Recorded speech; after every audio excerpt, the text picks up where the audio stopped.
जेखन सिखनात अकान मानमिया कमी होरा नेला लाहांती डहारते चाचो अकान मानमिया कारधानी नेला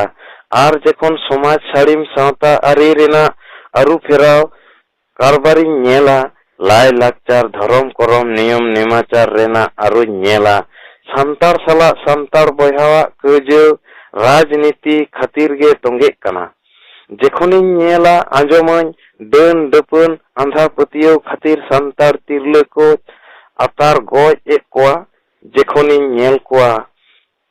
पता परब करे टेटा सांतार खन एतहब काते पठुआ पठुई सनाम लेकान सांतार बयहा को पौरु हांडी न्यू काते हर डहार करे को एहर जिकी बड़ा कना जेखोनी नेला चाकरी बाकरी काते नागारिया अकान सांतार को आयु आरांग को हिड़िंग संगिनेदा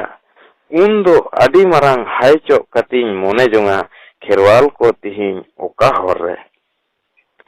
अबोआ मुचाद दो ओका दो बातीरे ओकोय बादाय आर उन खान गे मोने मोने तिन मेन जोंगा नोंकान एपेर हेंडे गज गपoj हिसे सुये फुरगल भारत लागी तेगे की बिरसा मुंडा तिलका मांझी सिदु कानू ताको को लड़ाई लेदा पारसी लाकचार चेतान नुनु अनहेला मनोभाव लागी तेगे की गुरु गमके इतई एर लेदा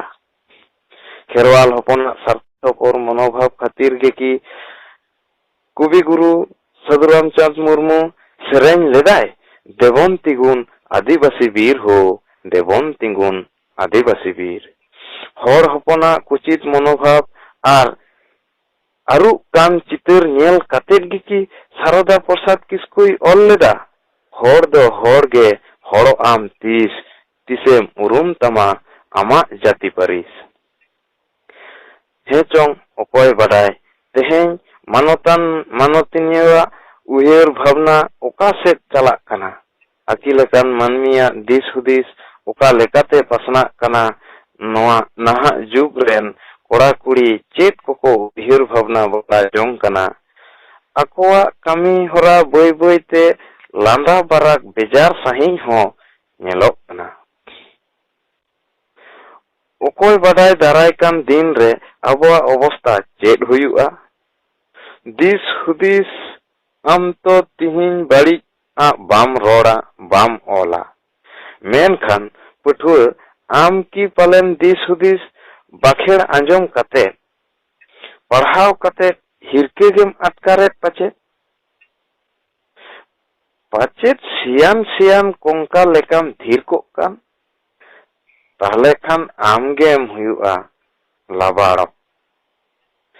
धरती अचूर अकान गे मेना मेन खान ओक्तो आर दिन हो पारम चलाक कना जुग सला ताल मिलो कते ताहेन खातिर गे अबो दो लेतार बोन आरु चलाक कना मेन खान आरु कान रहो बोन अबो दो विशेष बांग बोन बदल दाड़े कदा तेहें हो हांडी पौर रेना व्यवहार बांग बोन लिमिट दाड़े कदा पता परब रेना नियम नेमाचार हो बांग बोन पतियो दाड़े कना धर्म इदी कते रपाचा नीत रहो अबोआ चला कान गया साहेब बकराते एपेर हेंडे चिकी बकराते रपाचा आदो की चाबा कना ओलो पढ़ाव सेना कते आयमा गे मारांग मारांग ठा रेबोन कमी कना लाफांग से बोन चला कना कमी को बोन न्याम अकदा एंते रहो अबोआ कमी होरा दो चेदा साबालोक लेका बांग नेलोक कना अबोआ रोड रेना आड़ांग की तोबे खान बांग पुष्ट कानते अबो दो मेताबोन कना हर कोंका लबडोंका ओकोय बाडाय चेदा से नीत हो अबो दो बांग बोन बचाव दाड़ेयादा जे ओका दो भागे आर ओका दो बाड़ी ओका दो होड़ा ओका दो अबोआ ओका बोन दोहया आर ओका बोन सहाया आर ओका तेदो अबोआ पारसी लाकचार रेना दाड़े लाबाड़ो कना आर ओका तेदो अबोआ लेबड़ेजो कना उना बचाव तेगे तिहिं बांग बोन सेना दाड़े कदा रिल किचिल उनाते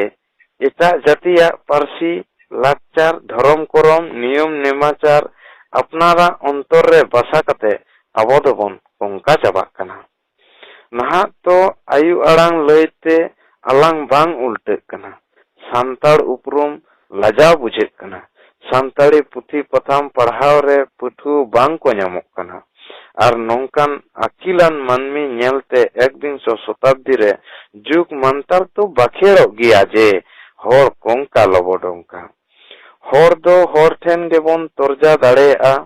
होर एड़े गेबोन बड़ाया होरा लहांती आर होरा सुक लोटम रे होर गे नहा दो बायरी बोन तिंगुन कना हाट पता परब रे संताड़ आयु कोगे संताड़ होपन ठेन नेसारेना गिलास को चालेदा दायित्व सही इंगाता कमी को पालन दाड़ेया कना मेनखान अबो ता नापाय आर बुगिया एफएम चपाल दो चिदा बांग को दाड़ेया कना चेत सिखनत आर चेत मुरुक चेत चाकरी आर चेत कमिया चेत पठुआ आर चेत लठुआ ओकोया कमी काज भेगार बनुआ सनाम मी डहार तेको चाचो कना